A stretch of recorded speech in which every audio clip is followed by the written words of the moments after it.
नमस्कार। Solid state physics में हम बात कर रहे थे एक्सरे डिफ्रैक्शन के बारे में। लास्ट क्लास में हमने एक्सरे डिफ्रैक्शन के संगत या उसके कॉरस्पॉन्डिंग हमने Bragg diffraction equation n lambda equals to 2d sine theta, है ना, उसको हमने कैलकुलेट किया था ना। इक्वेशन थी हमारे पास n lambda equals to value थी हमारे पास 2d साइन थीटा। अगर फर्स्ट ऑर्डर की बात करते हैं तो n इक्वल्स टू 1 आ जाएगा। सेकंड ऑर्डर लेते हैं हम तो हमारे पास n इक्वल्स टू 2 आ जाएगा। d जो है वो क्या आ गया, इंटरप्लानर डिस्टेंस आ गई, है ना। या मैं कह दूं कि भाई कोई प्लेन है जिसके लिए suppose that Miller indices HKL हैं, तो DHKL अगर क्रिस्टलाइन अगर क्यूबिक स्ट्रक्चर है तो फॉर्मूला कितना बनेगा, a अपॉन वैल्यू आ गई h स्क्वायर प्लस में वैल्यू आ गई k स्क्वायर और प्लस में वैल्यू आ गई l स्क्वायर आ गया। ठीक है। अब कहें कि हम एक्सपेरिमेंटल डिटर्मिनेशन मेथड यानी हम कहें कि हम स्ट्रक्चर को कैसे कैलकुलेट करेंगे या किस तरीके से हम जो है क्रिस्टल स्ट्रक्चर की स्ट्रक्चर को या क्रिस्टल की स्ट्रक्चर को हम स्टडी करेंगे या कैलकुलेट करेंगे। तो देखो हम कहते हैं एक्सपेरिमेंटल मेथड में क्या होता है कि एक्सरेज कौन सी, मैंने लास्ट क्लास में बताया था कौन सी, कॉपर के अल्फा, वेवलेंथ कितनी है 1.54 एंगस्ट्रॉम। ठीक है। इंसिडेंट होती है किसी क्रिस्टल के ऊपर, है ना, किसी क्रिस्टल के ऊपर इस तरीके से इंसिडेंट होती है। ठीक है।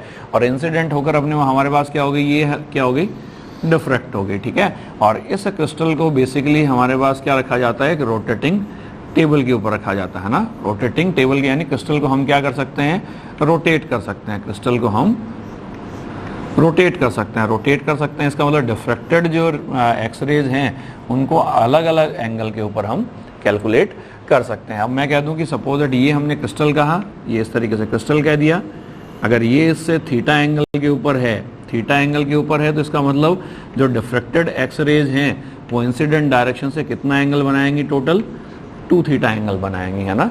तो हम कहते हैं कि क्रिस्टल के ऊपर एक्सरेज को इंसिडेंट कराया जाता है और इंसिडेंट कराने के बाद जो डिफ्रैक्टेड रेज हैं उन्हें क्या करते हैं, डिटेक्टर से, इस डिटेक्टर से डिफ्रैक्टेड एक्सरेज की इंटेंसिटी को कैलकुलेट कर लिया जाता है। और इंटेंसिटी आई, है ना, intensity versus 2 theta, intensity versus 2 theta के बीच में कर्व यदि हम प्लॉट करें, है ना, एक तरफ तो हमने इंटेंसिटी ले ली और एक तरफ हमने क्या ले लिया, ट्वाइस ऑफ थीटा ले लिया, तो जो कर्व आता है उस कर्व में कुछ इस तरीके से पीक्स हमें मिलते हैं, इस तरीके से, है ना।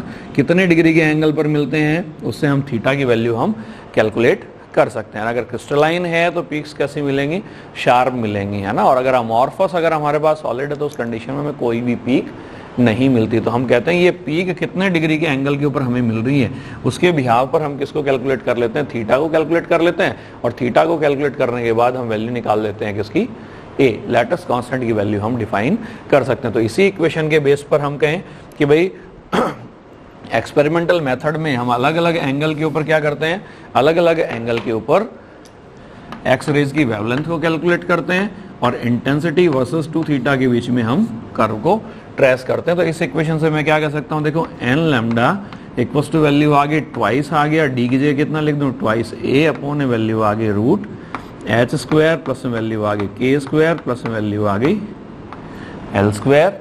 ठीक है। तो ये जो हमारे पास ग्राफ बन रहा है आई वर्सेस 2 थीटा, यही बेसिकली हमारे पास क्या कहलाता है, डिफ्रैक्शन पैटर्न कहलाता है ना।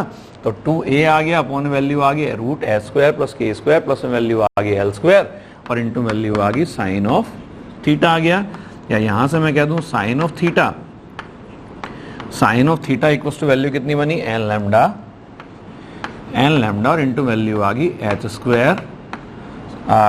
ए की वैल्यू हम कैलकुलेट कर लेते हैं, है ना, थीटा तो हमने कैलकुलेट कर लिया, है ना। ए की वैल्यू हम कैलकुलेट कर लें, ए इक्वल्स टू वैल्यू आ गई कितना, एन लैम्डा और इंटू वैल्यू आ गई रूट एच स्क्वायर प्लस के स्क्वायर प्लस वैल्यू आ गई एल स्क्वायर और अपॉन वैल्यू आ गई twice of sine theta. First order की बात करें तो n इक्वल्स टू 1 ले लेंगे, सेकंड ऑर्डर की बात करें तो n इक्वल्स टू 2 ले लेंगे, है ना। किसी भी क्रिस्टल प्लेन के कोरस्पॉन्डिंग हम लैटिस, है ना, उसके लिए हम लैटिस कांस्टेंट की वैल्यू कैलकुलेट कर सकते हैं। अब देखो HKL जो है एच स्क्वायर प्लस के स्क्वायर प्लस एल स्क्वायर है, ये बेसिकली अपने पास अलग अलग क्रिस्टल स्ट्रक्चर के लिए अलग अलग कंडीशंस को सेटिस्फाई करता है। मतलब जैसे मैं कहूँ कि अगर SCC स्ट्रक्चर है तो क्या क्रिस्टल के सारे प्लेन हैं वो डिफ्रैक्शन मैक्सिमा प्रोवाइड करेंगे, क्या बीसीसी के लिए प्रोवाइड करेंगे या फिर एफसीसी के लिए प्रोवाइड करेंगे। कहने का मतलब है कि सभी के सभी यानी सभी स्ट्रक्चर्स में,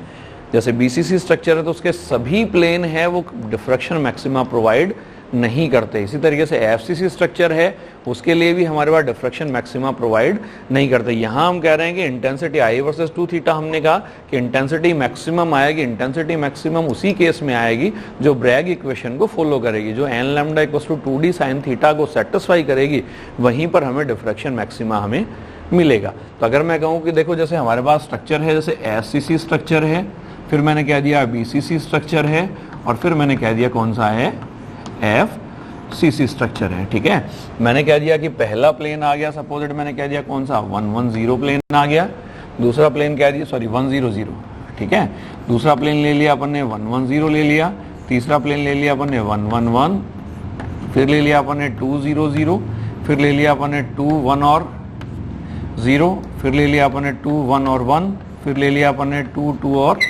0 एंड सो ऑन। आगे तक हम वैल्यू कैलकुलेट कर सकते हैं ना। अगर मैं वैल्यू निकालता हूं, देखो एससीसी के लिए अगर मैं कहूं h square plus k square plus l square की वैल्यू अगर मैं कैलकुलेट करूं, है ना, यही था ना फॉर्मूले में, तो इसके लिए वैल्यू कितनी बनेगी 1, इसके लिए 2, इसके लिए 3, इसके लिए 4, इसके लिए 5, इसके लिए 6 और इसके लिए कितना बना 8 बना। इसका मतलब h square plus k square plus l square की वैल्यू है ना, h square plus k square plus l square की वैल्यू कभी भी 7 नहीं हो सकती।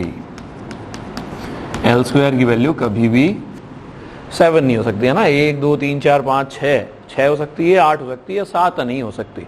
ठीक है, तो देखो एफसीसी स्ट्रक्चर में जितने क्रिस्टल प्लेन हैं वो सारे के सारे क्रिस्टल प्लेन हैं वो डिफ्रैक्शन मैक्सिमा प्रोवाइड करते हैं। चाहे वो 100 प्लेन हो उसके लिए भी डिफ्रैक्शन मैक्सिमा मिलेगा, 110 के लिए मिलेगा, 111 के लिए मिलेगा, 200 के लिए मिलेगा, सबके लिए, है ना, सारे के सारे क्रिस्टल प्लेन है वो डिफ्रैक्शन मैक्सिमा प्रोवाइड करते हैं। बीसीसी स्ट्रक्चर के लिए सिर्फ वो ही प्लेन डिफ्रैक्शन मैक्सिमा प्रोवाइड करेंगे जिसके लिए h plus k plus l की वैल्यू हमारे पास कैसी हो, इवन हो। मतलब 100 अगर मैं h plus k plus l calculate करूं तो कैसा बना, एक ओड नंबर बना, है ना, एक ओड नंबर बना। इसका मतलब ये 100 है वो बीसीसी के लिए डिफ्रैक्शन मैक्सिमा प्रोवाइड नहीं करेगा। 110 के लिए 110 कैसा नंबर बन रहा है, इवन नंबर बन रहा है तो डिफ्रैक्शन मैक्सिमा प्रोवाइड करेगा। 111 ऑड नंबर बन रहा है तो ये डिफ्रैक्शन मैक्सिमा प्रोवाइड नहीं करेगा। 200 डिफ्रैक्शन मैक्सिमा प्रोवाइड करेगा। 210 प्रोवाइड नहीं करेगा। 211 ये डिफ्रैक्शन मैक्सिमा प्रोवाइड करेगा। ठीक है, 220 ये 220 211 220 है, ये भी डिफ्रैक्शन मैक्सिमा प्रोवाइड करेगा। ठीक है, एफसीसी के लिए मैं कहूं तो एफसीसी स्ट्रक्चर के लिए देखो हमारे पास कंडीशन क्या है, एफसीसी स्ट्रक्चर के लिए है कि एच के और एल की वैल्यू या तो कैसी हो, इवन हो, और या कैसी हो, ओड हो, यानी वही crystal plane diffraction maxima provide करेंगे जिसके लिए मिलर इंडिसेस की जो वैल्यू है वो या तो कैसी हो, इवन हो, और या कैसी हो, ओड हो। अगर मैं ले लूं 100 तो देखो ये नंबर तो कैसा बना, ओड नंबर बना, और ये कैसा बना, इवन नंबर बना। तो इसका मतलब पहली कंडीशन में डिफ्रैक्शन मैक्सिमा नहीं मिलेगा। अगर 110 की बात करूं तो इसके लिए 110 ऑड नंबर आ गया और इवन नंबर आ गया, इसके लिए भी डिफ्रैक्शन मैक्सिमा नहीं मिलेगा। 111 है, तीनों ऑड नंबर हैं तो इसके लिए डिफ्रैक्शन मैक्सिमा हमें प्राप्त होगा। इसी तरीके से 200 है, इसके लिए भी डिफ्रैक्शन मैक्सिमा मिलेगा। 210 डिफ्रैक्शन मैक्सिमा नहीं मिलेगा, 211 के लिए भी नहीं मिलेगा, 220 के लिए डिफ्रैक्शन मैक्सिमा हमें मिलेगा। ठीक है, तो यानी एफसीसी स्ट्रक्चर के लिए सभी प्लेन जो हैं एच स्क्वायर प्लस के स्क्वायर प्लस एल स्क्वायर की कोई वैल्यू, एच के एल की कोई वैल्यू हो, सभी डिफ्रैक्शन मैक्सिमा प्रोवाइड करते हैं। बीसीसी स्ट्रक्चर के लिए वही क्रिस्टल प्लेन जिसके लिए एच प्लस के प्लस एल मिलर इंडिसेस का जो सम है, मिलर सूचकांकों का जो योग है, वो यदि सम होगा तो ही हमें डिफ्रैक्शन मैक्सिमा मिलेगा। और एफसीसी स्ट्रक्चर में एच के एल यदि इवन है या हमारे पास कैसे हों, ओड हों, तो हमारे पास डिफ्रैक्शन मैक्सिमा हमें प्राप्त होगा। ठीक है, तो अब इसके बिहाव पर मैं कह दूं, जैसे मैंने कह दिया कि भाई एससीसी, बीसीसी और एफसीसी है ना, तीनों के लिए मैंने कंडीशन बता दी। हमने कहा ए स्क्वायर प्लस के स्क्वायर प्लस एल स्क्वायर का मान कभी भी 7 नहीं हो सकता है ना। तो मैंने कहा कि n lambda equals to formula था, n lambda equals to formula था 2d साइन थीटा।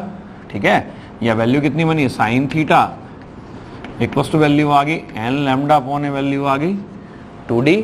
इसका मतलब sine theta equals to value आ गई n lambda upon a value आ गई 2a, और d की value d h k l की वैल्यू कितनी आ गई h square plus k square plus value आ गई l स्क्वायर।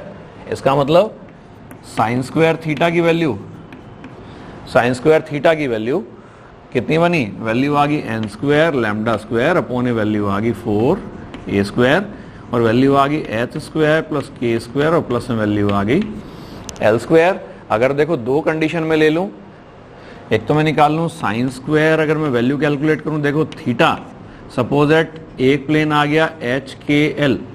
ठीक है, कोई भी अब एक प्लेन हमने ले लिया और दूसरा प्लेन और ले लिया मैंने sine square, sign square theta H के एल की वैल्यू, और मैंने डिवाइड कर दिया साइन स्क्वायर थीटा एक के लिए मैंने ले लिया सपोज एट थीटा 2 ले लिया, और एक के लिए लिया थीटा 1, और वैल्यू आ गई एच के एल है ना।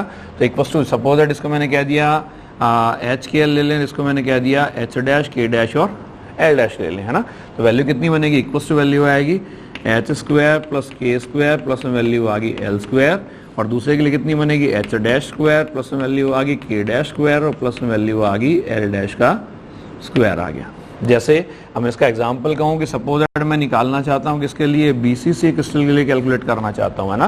तो बीसीसी क्रिस्टल के लिए पहला डिफ्रैक्शन मैक्सिमा कहाँ मिला, 110 पर मिला। दूसरा डिफ्रैक्शन मैक्सिमा कहाँ मिला, 200 पर मिला। तो इसका मतलब मैं क्या कह दूँ कि साइन स्क्वायर आ गया, थीटा 2 आ गया, कहाँ मिला 200 पर। पहला डिफ्रैक्शन मैक्सिमा कहाँ मिला, साइन स्क्वायर थीटा 1, पहला डिफ्रैक्शन मैक्सिमा मिला 110 पर, यानी अंडर रूट ये वैल्यू आ गई एच स्क्वायर प्लस के स्क्वायर प्लस एल स्क्वायर, यानी ऊपर तो कितना बना 4 बन गया और अपॉन में कितना बन गया 2 बन गया है ना। यानी जो वैल्यू है अप्रोक्सीमेटली किसके बराबर आएगी, 2 के बराबर आएगी। Sine square theta 2 upon sine square theta 1 planes के कोरस्पॉन्डिंग है ना, कंटिन्यूअसली लिया है पहला प्लेन और दूसरा प्लेन। ठीक है, तो वैल्यू हमारे पास लगभग किसके बराबर आएगी, 2 के बराबर आएगी। और अगर यही वैल्यू अगर मैं एफसीसी स्ट्रक्चर के लिए कैलकुलेट करूं है ना, एफसीसी स्ट्रक्चर के लिए देखो प्लेन्स कहाँ मिल रहे हैं, पहला प्लेन तो मिल रहा है कहाँ पर 1, 1 और 1 पर। ठीक है, और दूसरा प्लेन मिल रहा है कहाँ पर, दूसरा डिफ्रैक्शन मैक्सिमा कहाँ मिल रहा है 200 पर मिल रहा है। तो अगर एफसीसी स्ट्रक्चर के लिए अगर मैं ये वैल्यू कैलकुलेट करता हूं तो देखो sine square theta equals to value बनी sine square theta 2 sine square theta 2 upon a value आ गई साइन स्क्वायर थीटा 1, और वैल्यू आ गई किसके लिए 200, वैल्यू आ गई 1, 1 और 1 के लिए है ना। वैल्यू निकालनी है हमें एच स्क्वायर प्लस के स्क्वायर प्लस एल स्क्वायर, तो वैल्यू कितनी बनी एच स्क्वायर प्लस के स्क्वायर प्लस एल स्क्वायर कितना बन गया 4 बन गया, अपॉन में एच स्क्वायर प्लस के स्क्वायर प्लस एल स्क्वायर कितना बन गया 3 बन गया। तो वैल्यू हमारे पास कितनी आ गई, वैल्यू आ गई 1 पॉइंट और वैल्यू आ गई 33। यानी एफसीसी स्ट्रक्चर के लिए अगर मैं 2 डिफ्रैक्शन मैक्सिमा अगर ले रहा हूं तो उनके लिए साइन स्क्वायर थीटा का रेशियो जो होगा वो कितना आएगा 1.33 के इक्वल आएगा। तो इसके बिहाव पर हम पहचान कर सकते हैं, आइडेंटिफाई कर सकते हैं कि हमारे पास जो डिफ्रैक्शन पैटर्न आ रहा है वो बीसीसी स्ट्रक्चर का है, एससीसी स्ट्रक्चर का है या एफसीसी स्ट्रक्चर का है। जैसे मैं सपोज एक एग्जांपल कह दूं, अच्छा एग्जांपल है आपके कॉम्पिटिटिव एग्जाम का एक क्वेश्चन है। मैं कहूं कि भाई एफसीसी स्ट्रक्चर में सपोज हमने कह दिया कि 1.54 एंगस्ट्रॉम, एफसीसी स्ट्रक्चर में 1.54 एंगस्ट्रॉम की एक्स रेज के कोरस्पॉन्डिंग पहला डिफ्रैक्शन मैक्सिमा अगर 30 डिग्री पे मिलता है ना, क्वेश्चन समझने की कोशिश करना। हम कह रहे हैं कि यदि 1.54 एंगस्ट्रॉम वेवलेंथ की एक्स रेज के कोरस्पॉन्डिंग पहला डिफ्रैक्शन एफसीसी स्ट्रक्चर, पहला डिफ्रैक्शन मैक्सिमा एफसीसी स्ट्रक्चर के लिए अगर 30 डिग्री पे मिलता है तो दूसरा डिफ्रैक्शन मैक्सिमा कितने डिग्री के एंगल पर मिलेगा। ठीक है, इसका मतलब पहला डिफ्रैक्शन मैक्सिमा हमें कहाँ मिला, थीटा 1 इक्वल टू वैल्यू मिली किसके ऊपर 30 डिग्री पर मिला। एफसीसी स्ट्रक्चर है तो एफसीसी के लिए पहला डिफ्रैक्शन मैक्सिमा मिलता है कहाँ 111 पे, और दूसरा डिफ्रैक्शन मैक्सिमा कहाँ मिलेगा, वैल्यू मिलेगी अपने पास 200 पर, है ना। एक ये अपन किसके लिए, फर्स्ट ऑर्डर की बात कर रहे हैं, फर्स्ट ऑर्डर है तो n = 1 आ जाएगा, सेकंड ऑर्डर कैलकुलेट करते तो n = 2 आएगा, और वहां यहाँ आप डिवाइड करोगे तो ये n क्या हो जाएगा, कैंसिल हो जाएगा, ठीक है। तो मैं कहूँ कि भाई रिलेशन क्या है हमारे पास, sin² थीटा आ गया, सेकंड के लिए निकालना है, θ2 = वैल्यू कितनी आ गई, 4/3 आ गया, कैलकुलेट किया अपन ने, और sin² थीटा आ गया, और फर्स्ट ऑर्डर कहाँ मिलेगा, पहला जो मिलेगा डिफ्रैक्शन मैक्सिमा कहाँ मिलेगा, 111 पे मिलेगा, है ना, 1 1 और 1 पे मिलेगा, ठीक है। इसका मतलब वैल्यू कितनी आ गई, देखो वैल्यू आ गई 4/3, और वैल्यू आ गई sin² कितना डिग्री है, 30 डिग्री है, यानी वैल्यू कितनी बनी 4/3, और इंटू वैल्यू आ गई 1/4 = वैल्यू कितनी आ गई 1/3। इसका मतलब sin² θ2 = 1/3, इसका मतलब sin θ2 = वैल्यू आ गई 1 वैल्यू आ गई तो √3, तो थीटा = वैल्यू आ गई sin इनवर्स 1/√3। तो दूसरा डिफ्रैक्शन मैक्सिमा जो मिलेगा वो कहाँ मिलेगा, sin इनवर्स 1/√3 एंगल के ऊपर मिलेगा। तो इस तरीके से हम डिफ्रैक्शन मैक्सिमाज की पोजीशन कैलकुलेट कर सकते हैं। डिफ्रैक्शन पैटर्न को देखकर हम क्रिस्टल का स्ट्रक्चर, कि वो एससीसी स्ट्रक्चर होगा, बीसीसी होगा या एफसीसी स्ट्रक्चर होगा, उसको हम आइडेंटिफाई कर सकते हैं।